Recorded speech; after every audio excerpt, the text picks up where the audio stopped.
आहे आणि त्यातच आज नामांकन भरण्याचा आजचा दिवस आहे. सगळेच पक्ष आज आपलं नामांकन अर्ज दाखल करणार. त्याचबरोबर मीराबाईंचे उपमहापौर हसमुखबाई गेहलोत हे आज आपल्या समर्थकांसोबत आज मोठा वाजत गाजत आपलं नामांकन अर्ज दाखल करणार. ते स्वतः आपल्यासोबत बोलण्यासाठी आपण त्यांच्याकडून जाणून घेऊया.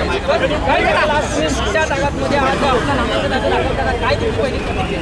आज भाजपाचे उमेदवार म्हणून मी आणि दीपल मेहता हे दोघे आज नामांकन करायला जातो आणि हे जनताचा आशीर्वाद आहे आणि पक्षाचा प्रेम आहे.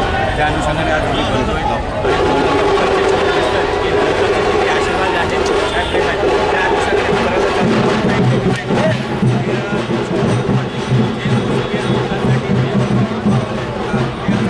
आणि भविष्यामध्ये जे काही पक्षाने आम्हाला आदेश दिला किंवा जनताचा आदेश आहे ते आम्ही पूर्ण फॉलो करू तेव्हा चेटिक लागत आहे. सेकंड टाइम तुम्ही आज नगरसेवकासाठी नामांकन करतात होतात.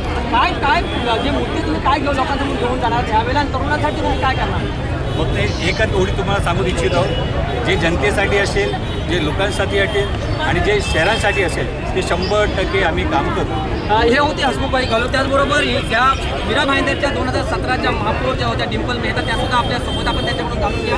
काय सांगाल आज तुम्ही आपलं नामांकन करताय, सेकंड टाइम तुम्ही या निवडणुकीला सामोरतात, काय पहिली प्रतिक्रिया?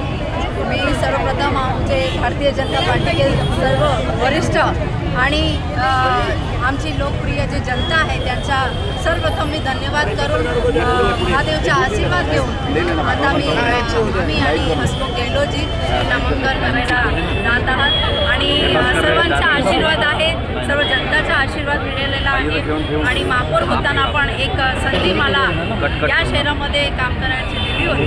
तर लोकांच्या जे पण काम असतील ते पर्यंत पोहोचायला मी हमेशा कटिबद्ध राहतील आणि हमेशा हेच कोशिश करणार आहे की लोकांपर्यंत पोहोचून कशा त्यांचं कामं करून आपल्या मीरा भाईंदर महानगरपालिकेतून कसं त्यांचं ते काम असतील ते लवकरच लवकर करणार अशी गवाही देते. काय मुद्दे घेऊन तुम्ही आज लोकांसमोर जाणार आहात?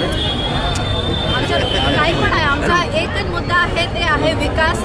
या शहराचा विकास एकदम खूपच म्हणजे जे थांबलेला असतात या वर्षापासून जे 3 वर्ष आपला बॉडी नव्हता महानगरपालिका ते आता येणार आणि आपले मीरा भाईंदरचा विकास कसा होईल तेच आम्ही प्रयत्न करणार. हे होते मीरा भाईंदरचे महापौर आणि उपमहापौर ते आज आपलं नामांकन अर्ज भरणार आहेत आणि त्यांनी स्पष्ट सांगितलं लोकांच्या समस्या वैभव किती मराठा मीरा भाईंदर.